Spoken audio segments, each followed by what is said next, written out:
Hey, what's up, party people? It's Clint Pascal with the Waters Church. Merry Christmas 2021. I hope it's an amazing day with your family, with your friends.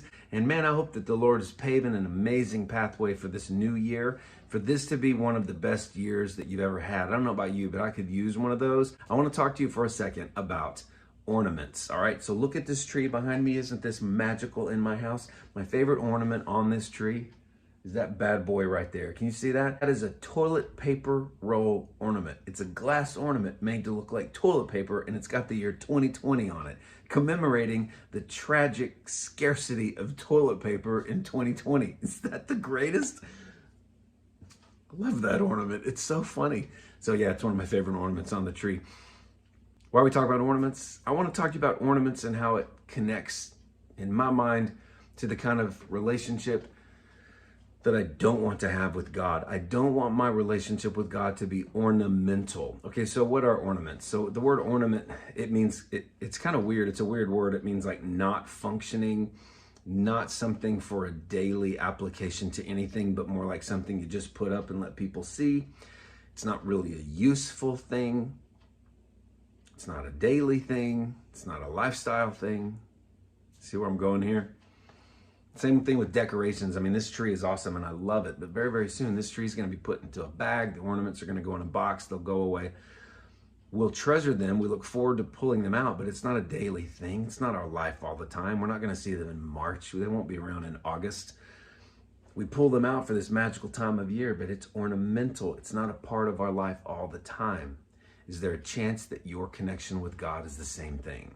So as a young man growing up in church, every single year we went to youth camp, and every year at youth camp, all of the teenagers had this pressure on us to make a decision for Christ that we called rededication. Rededication. Every single year, through a lot of tears and a lot of heartfelt conviction, we would rededicate our life to Christ. Rededicate our life to Christ over and over and over. I got older, and then I began to look back on all of those times that I did that, and it never really stuck. And I thought to myself, but that's less of a rededication and more like a redecoration.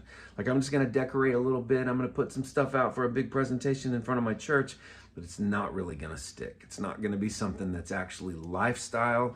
It's actually more ornamental. This to me has a lot to do with the way that relationships are categorized. To me, I see relationships basically in two categories: acquaintances, and then like family and friendship, deep love. So acquaintances is like shallow love, and then you have deep love. Acquaintances are always built on big things like weather and politics and cheering for the same team and all that.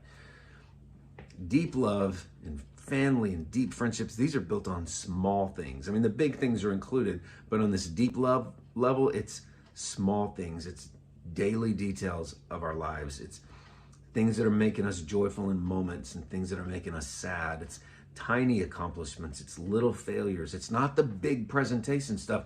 It's a daily sharing. When I'm connecting with my family, when I'm connecting with my friends, I tell them stuff that wouldn't really be of interest to an acquaintance. Acquaintances are built on these big stories.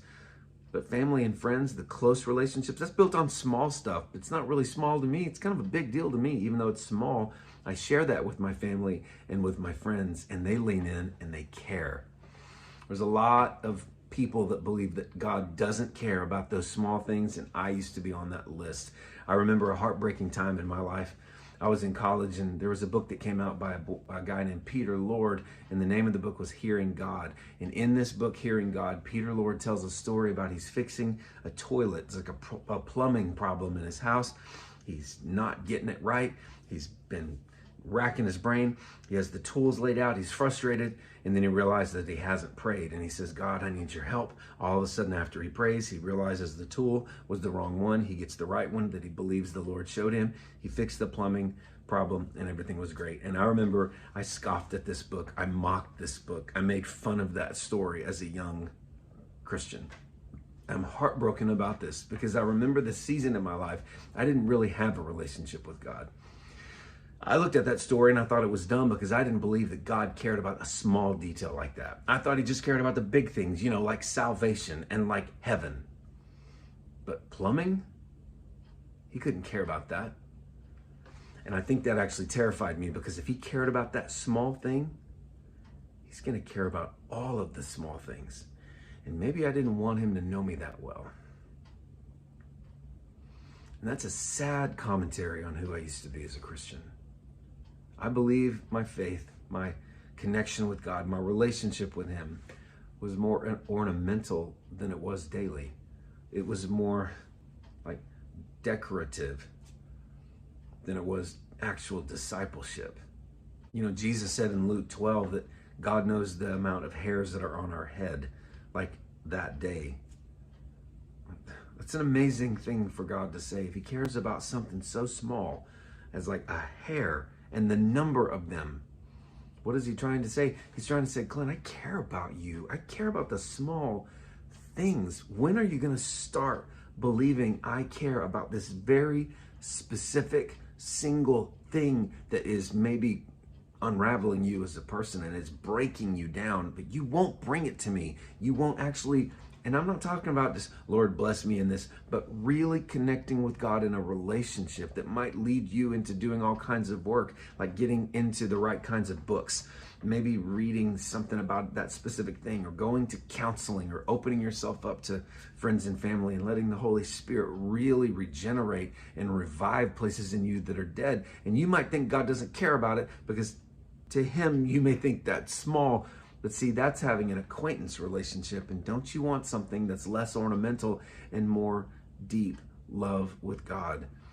In my life, I have learned to bring these things to the Lord. Yes, I absolutely have brought things to God when I'm trying to fix a problem mechanically, with plumbing, whether it's framing, building something, working on with a wooden project in my garage, or building a fence or whatever. A lot of times I'll get to a place I don't know what I'm doing and I'll stop. Holy Spirit, what should I do right now? Fix this problem. I love communing with God that way. But I think my favorite is when I'm talking to people. I'm talking to my family, or I'm talking to somebody. It could be a neighbor across the street or a close family member. And I don't know what to say and I don't know what to do. And I will have a real prayer time in that real moment, in this small thing. And I will say, God, I need your help. I don't want my faith in you to be ornamental. I need your help right now. I don't know what to do. I'm bringing this to you.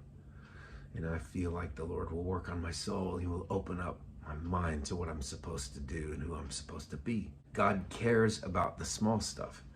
God cares about the small stuff. If he doesn't, then we don't really have a connection with him, do we? I mean, how can you have a relationship with somebody that doesn't care about the small stuff? Isn't that an acquaintance? And is that really why Jesus was born? So that he could become a human and show us how incredible he is and how deep his love for us is, so that all we can have in common with him is our salvation? What about a daily connection, a daily walk, a daily discipleship, a deep love with him all the time? What about a lifestyle? I don't want my faith in God to be bagged up and put into a box and brought out when everybody's looking or it's that time of year. I want my connection with God to be on the daily, to be a functional thing, an always thing. And I want people to notice, because I want God to get the glory and I want them to get him. So God bless you this Christmas season with all of your ornaments, and enjoy the heck out of these things because they're so awesome. But may our faith in God, our connection with him, our relationship with him never be ornamental. Merry Christmas to you. Appreciate you hanging out with me for a few moments. Hope you have a wonderful day with your friends and family. Between now and the next time we get to see each other, let's keep on making Jesus famous. I love you guys.